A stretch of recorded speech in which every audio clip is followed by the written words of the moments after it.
guys, this is Void of Dust Gaming, your channel for fresh Arena of Valor content. Sometimes I do get asked what rank I am in the ranked system, and the answer is today I'm at Platinum number 1. So I'm straight up against the Diamond. Basically we can try to achieve this season, but yeah.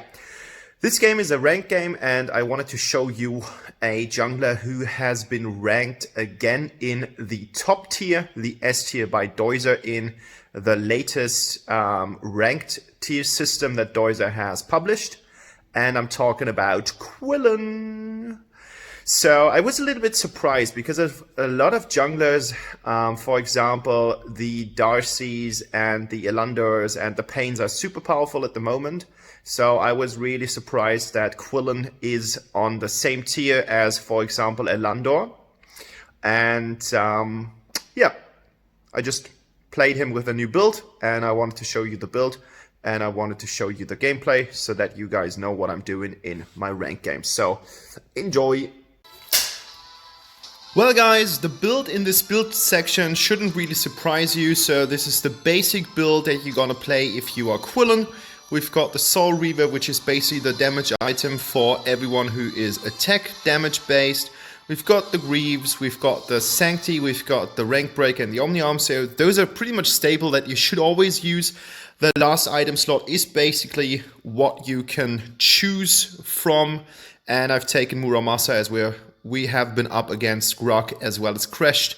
So this is basically the stuff that you want to pick.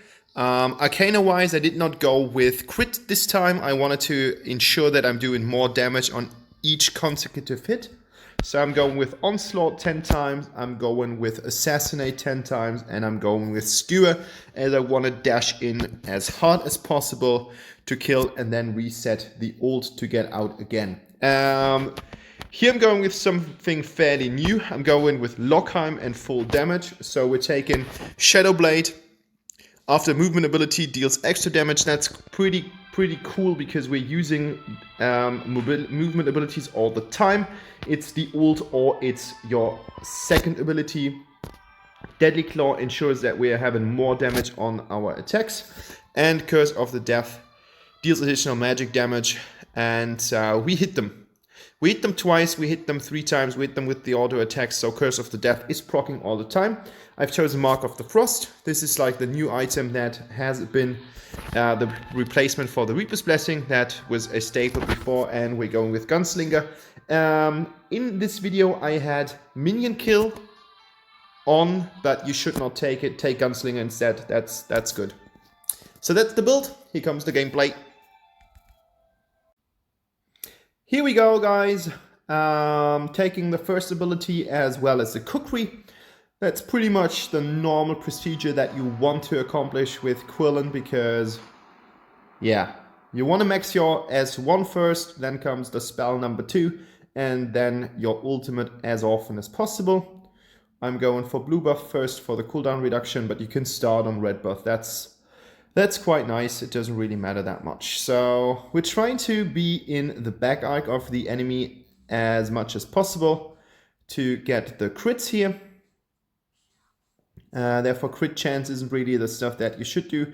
Crit damage is the stuff that I would go for. And there is a damage cap on 1500 damage with Quillen. So I found these runes to be quite good, but you can take Rampage as well if you want to try something different. Or Blitz. I would go with Rampage, presumably. Both crit damage as well as crit chance are then enhanced, which transfers to even more damage. So here we go. Oh, she flickers out. Like, nice flicker here. But of course that helps our Kali, because now flicker is out. Sometimes it just helps to check the maps and check the health bars from your own team. Not even sometimes, but most of the time, so that you guys know what's going on. Try to be on level 4 as quickly as possible. And now there's no chance of getting in here, but we still try to do so. And we got him. I found that my teammates were fairly low, so I thought like the chance would not be that great, but in the end my team reacted in the very best way and we all went in without me pinging, but otherwise that could have been quite brutal and could have been devastating for us if the Grog would have hooked someone under the tower. So here I'm calling the stuff to get to the Abyssal Dragon. It's kind of like a risky business to do so because as you can see, Grog and Valheim are really, really close. But as I had Frostbite up, it was fairly easy to get the Abyssal Dragon. But yeah, that was a calculated risk which could have just turned out in the very wrong way. I don't know what she does here. That was kind of ask for blue buff if you want to. Like in the mid to late game, I don't really need it anymore. But this time, normally you shouldn't do that. Like, okay, yeah, Quillen doesn't need any mana, but still pinging it would actually be quite nice because the more you communicate with your team, the better and the smoother the whole game will feel. So I'm up here for some fish bites. I'm not risking to go in when Illumia is still in the middle lane because the tank potential of Crash is still there if he procs his shield. Alice is a little bit out here and she gets hooked by Grog. I'm focusing on Valheim because he is the damage threat on this very behalf. So I wanted to kill him first. And while I was doing so, Kali was just dealing with the Grog, which was actually quite good. And Alice stuns are, of course, very useful. And you can see it here. Like that was another stun from Alice. Really nice ability. She has received quite a nice comeback. Like I think she's picked quite often lately. At least I can see that in my Discord chat. Everyone who's using her is quite positive on the outcome and the potential that she brings to a team.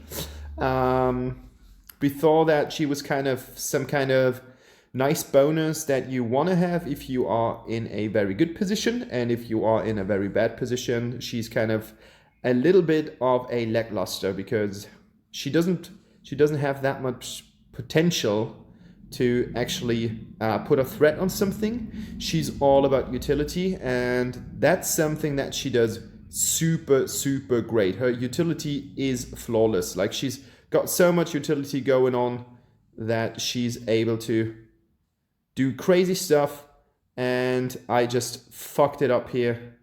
I should have gone in and tried to jump on the Valheim, but at least this other blue League of Humans enchantment saved my ass from being stumped here from those two guys, and the setback on the abilities, especially the ult of Quillen, are insane lately. Like if you manage to get some cooldown reduction in, and you get that by buying the Soul Reaver for the very first item, it's gonna be crazy. Like I think I have a cooldown of 12 seconds, which is actually quite good, because you can just jump all over the place as well as getting some health back.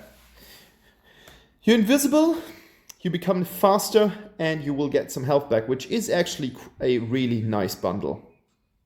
Needs to be careful here because Illumia puts some shots into stuff, and the stun can be devastating if you are in a team fight. I don't know what was going on here. Like that was, I don't think that they were supposed to do so, and thankfully Crest just pushes me away instead of getting me into the tower. I mean, yeah, that's his ability. He can't do anything else. He can't drag, so that was actually quite nice. And that's something I don't really like about Crash. Like he's really good at it as a bodyguard because he's got two abilities which are actually able to get something away from your AD carry. But every single time you want to force something and you want to put damage into something, two of his abilities just push the enemy away, and if he's under tower, it's quite stupid. But yeah, nothing that you can do against it. So 5-0 right now. Game is looking pretty good. And another thing that would be pretty good is if you guys subscribe to the channel if you haven't. That would be quite cool. So take the opportunity to become part of the Void of Dusk universe, and get into Void of Dusk range. That's so like he's just popping like a fruit. Easy peasy, double kill. There we go. And we are about to get another tower. Game is already pretty much over at this point, but it's gonna continue for quite a while because we did not manage to push through here. Like, I don't know if that's if that reaction was actually the right thing to do, but I thought towers before fighting, so I went in to get into the tower here and get another tower, because at this point I don't think that Quillen is quite a help here. I don't know what I'm doing here. Like, that was such a crazy risk, and I was waiting for Grok to hook me, but he did not. And I was so lucky. I don't even know what happened here. Sometimes it felt like Wukong was a bot. Not entirely sure about that. I can't prove it, but it was. I just had the feeling that this Wukong did not really know what to do. Could be the character, could be the player. I don't know about that, but look at that. Like, Illumia, she still did not figure out how much damage I'm able to do, and now she's dead. So here comes another opportunity to get into the tower range and put some minions into the tower. We do get the rank breaker here. I think I pulled myself here back a little bit too much. I should have gone for the kill and tried to kill Valheim, because he's actually a threat if he's standing behind Crushed and Grok. But the enemy team is kind of so crazy and so kill greedy that we are having a hard time on killing him. But then I was just jumping into the wrong direction. But here we go, like 815, first death ever in this game. And now we are pretty much nuked. Valheim's still standing. Now he needs to get out. That's super important. Otherwise, we don't have anything to defend. Or anyone to defend. Doesn't really matter. It's like kind of the same. So, yeah, what you're going to do with a situation like that? Like, now our team is a little bit divided. We don't have a real tank. So, as you can see, we are up against 2 tanks. So, what I was planning on doing was basically trying to get objectives, like even more objectives, while getting some stacks. And now my team is pinging, okay, Abyssal Dragon is under attack. So what you're gonna do with the information, like the first thing that you can do is try to get to contest it and steal it. Super risky. Or you put your kind of interest into something that's even more worth than the objective that the enemy was trying to achieve. And in this situation, while we were already moving up, it was Darkslayer. Get Darkslayer if they are on the Abyssal Dragon. Your buff is bigger than yours, and you do get something that can go into towers. Here we go. Tower dive and tower dive second. Double kill. And I got 2 of the most dangerous heroes here for the enemy. And I'm up against Grok here. And that was so close on getting a quad kill. So pretty damn close. I got the triple. And now you can see just how much damage Crashed can actually take before dying. Unfortunately, we don't have the raw strength to do more about this. I don't know what happened here. Like, should have just moved up the finger a little bit more, but as you can see, the damage was not sufficient to get it. Like, because otherwise that would have been a super quick game, 11 minutes 30. You can do something with that. Like, that's actually a really nice game time. 12 minutes, I'm fine with that.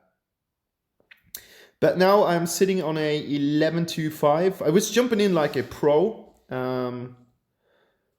I was really happy about that outcome, like that I actually went into it and got it, and I don't know what happened here.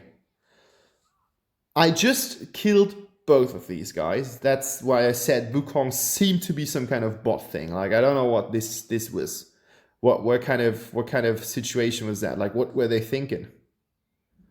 I killed both of these guys under tower. Why expose themselves that much? Like, just doesn't make any sense. I could even go in for Illumia here if I do get some minions. We got another Abyssal Dragon, so that's the third. So my team should be pretty well equipped for the upcoming final battle. And now I'm full build. Now I've got Muramasa, which makes it even easier for me to shred through the armor. And as you can see, I've got some level improvement. Like, I'm level 12, my team is I'm level 15, my team is level 12. And I'm going in here to help the Lubu. Lubu has managed to get us some minions, and I'm going back into the middle to wait for the spot to arrive. And as you can see, yeah, here we go. Another crashed ult. You just have to wait for the crashed ult and everything is all right. I'm getting me some nice Valheim here because I just want to avoid that he is damaging my team. Wukong is no match at all.